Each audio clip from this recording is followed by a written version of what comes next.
Hi guys, this is Dr. Bhupesh once again from Dr. BKM Institutes. I always tell you the most important strategy of OET reading is to leave difficult questions in the first round. Today we have got a very difficult reading, but I'm just going to do it in front of you to let you know how to understand whether question is difficult or easy. So today I'm not going to execute the answer.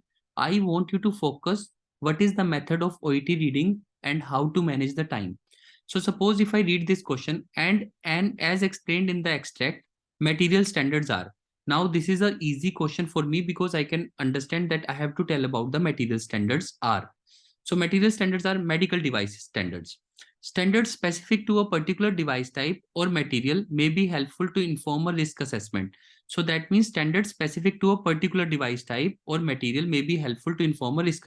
However, the extent to which the standard could be utilized may be dependent upon the specificity. Now I can understand this is a hard question because I am unable to understand this language easily. Otherwise, it is not a very tough language, but I'm just telling you from the nursing point of view or from the medical point of view.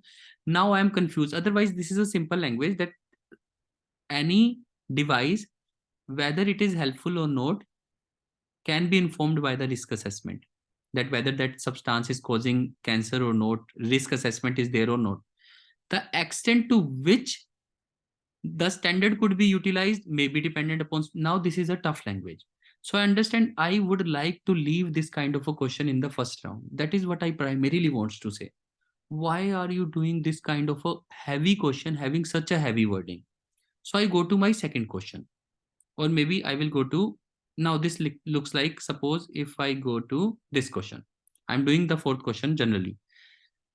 Now this question, let's see, as compared to the first question, let's see how is this question. The term mass immunizer refers to a mass immunization providers. That means immunization means vaccination, like the COVID vaccination. Mass immunization means giving it to masses, to lot of people, means to all the people, almost majority of the people. Like in the case of COVID, it was given to it was given to masses. So mass immunization means giving it to people. So I can understand this term very easily. So this is a question I would like to do if language is easy. To increase the vaccination availability to the Medicare beneficiaries, the Center for Medical Devices created the mass immunizer program and simplified the influenza and pneumococcal vaccination claims process by creating roster billing for the mass immunizers.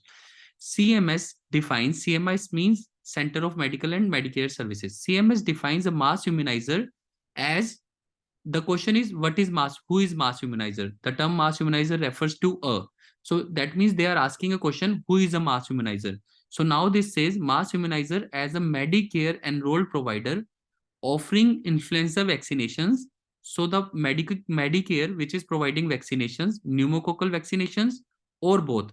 So this is providing influenza, pneumococcal, or both to a group of individuals, the public, senior, this and this. A mass immunizer can be either a traditional Medicare provider or supplier such as hospital outpatient department. That means mass immunization can be done in OPD in hospital. So mass immunizer can be either hospital OPD. Second, a non-traditional. Traditional means old type. Non-traditional means modern type. So a modern provider that is usually ineligible to enroll in the Medicare program, the people who are normally not eligible, such as supermarket. Supermarket means like the Walmart in UK, like there are other, like I forgot the names, like in Australia it's Walmart, I guess. In New Zealand it is like, again I forgot all those names, but these supermarkets which are not medical system, where you buy vegetables, where you buy other grocery stuff, it's like a mass market supermarket when you go to foreign countries.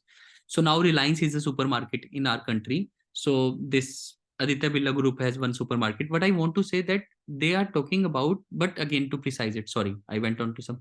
So mass immunizer is a person like hospital OPD.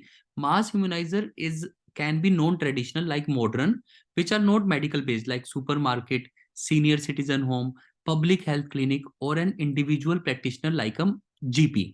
So now this is an easy question. First question was very tough, but if I would have wasted my time, my energy is all gone in doing one question. That is what you need to understand. You don't have to do first question. You go to an easy question like this, and then you say Medicare enrolled provider offering either influenza or pneumococcal vaccinations. So mass immunizer people are Medicare enrolled provider offering influenza vaccinations, pneumococcal vaccinations, or both. So they are saying, please understand, this is not very difficult question, but still a tricky one. Suppose please understand this question, that they are saying people, the Medicare system offering influenza 1, pneumococcal 2, or both of them. But here it is saying offering either influenza or pneumococcal. That means, but if you read this sentence, there is no or in between.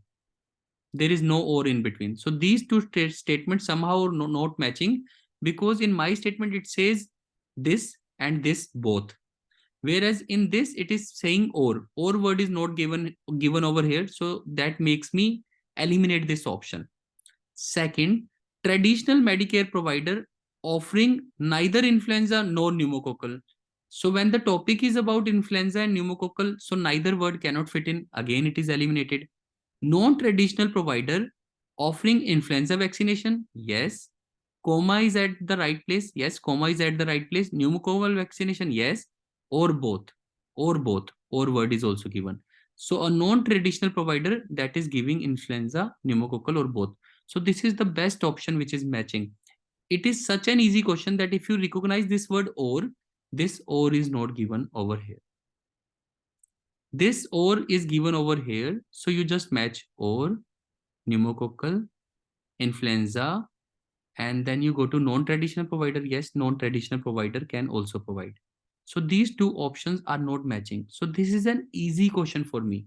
But if I waste, please understand, if I waste my time in these question, then I am in rush while I reach to this easy question, then I cannot recognize this word. Somehow I miss it in hurry. But when I am not in hurry, I can simply say or word is not given over here. It is given over here. So this option is maximally matching. So this question becomes easy for me because I did not do difficult question. But if I waste my time in this question, that soaks my energy, that makes me negative, and does not let me do easy questions. That is what I am trying and teach you, that how to save time, not doing these cumbersome questions. When you understand language is difficult, we will do it later on. When the language is easy, suppose if I do one more question for you, I have told you the trick. Suppose let me do this fifth question. Let's see whether it is easy or difficult. The guideline inform us that device material should not means advise. Device material should not what? Biological evaluation of the medical devices is performed to determine the acceptability of any potential adverse biological response.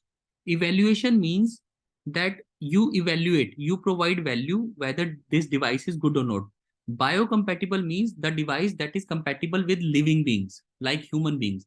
So biocompatible devices can be implants. Like if I'm fitting a dental implant or if I'm fitting a bony implant, then I need to check the biocompatible evaluation. I have to evaluate whether this substance is good or not. So biocompatible evaluation is performed to determine the acceptability of any potential adverse biological response resulting from contact of the component materials of the device with the body. So when the devices are getting in the contact of the body, whether that device is having adverse reaction and whether that adverse reaction is acceptable by the body or not. The device material should not. Now this word is matching. Now you need to understand the language of the question. Should not. The device material should not either directly or through the release of their material constituent produce adverse effect. Should not be carcinogenic. That means should not produce any kind of direct or through the release, should not do any adverse reaction, should not be carcinogenic, should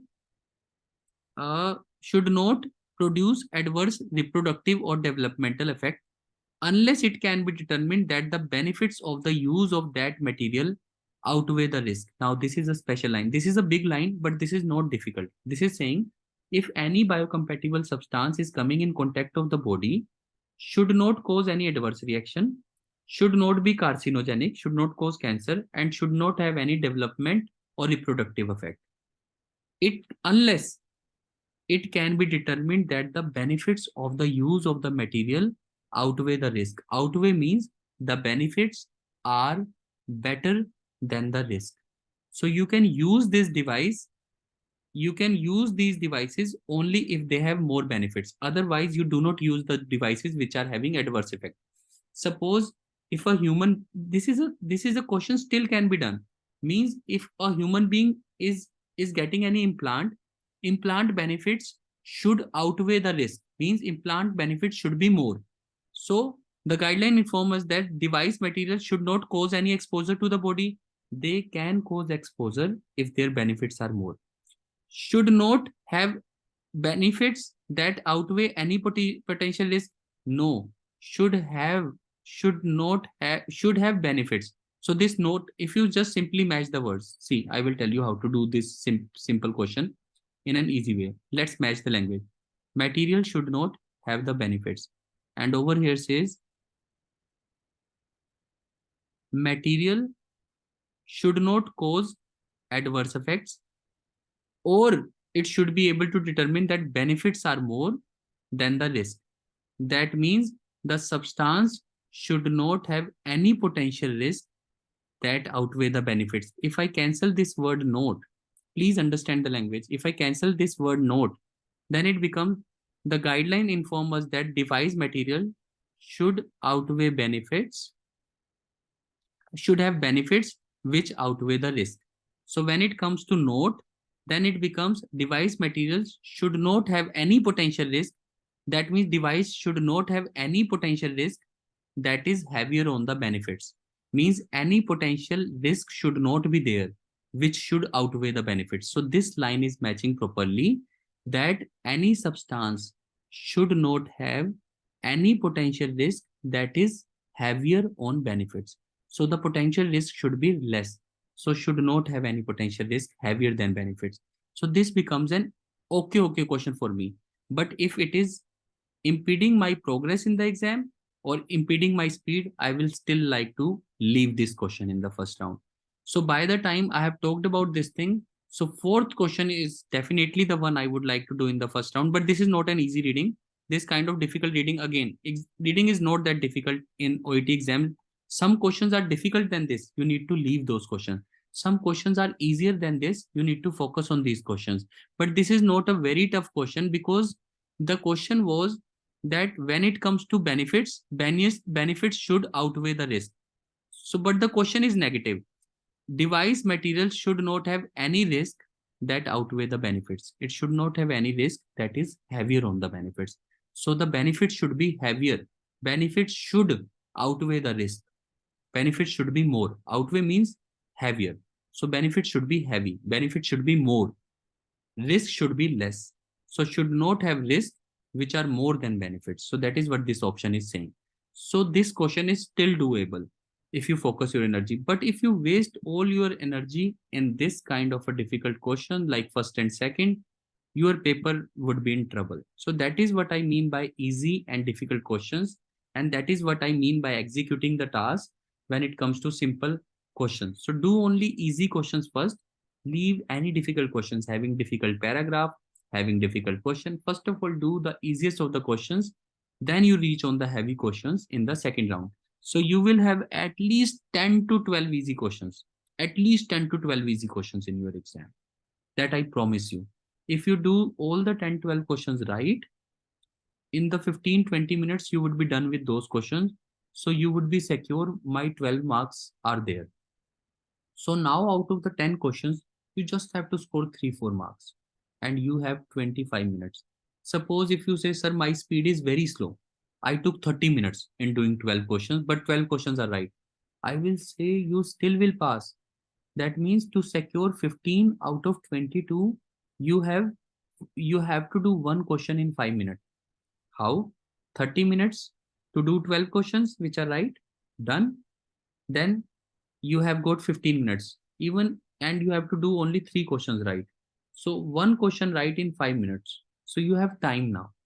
So please understand, but when you waste your energy in the difficult question, when you reach to the easy questions, your energy is already gone, your mind is already negative, and these questions like the question 2 question I have done, they become difficult to be done because your energy is already lost. Your mind is already negative. You do not understand this benefit outweigh the risk. Benefits outweigh the risk means benefits are more than risk. So device should not have risk more than benefits, should not have risk that outweigh the benefits. That is what that statement means. So then it becomes still doable. But when you lose your energy, it becomes an impossible question, although it was an easy question. So this is how you execute your reading.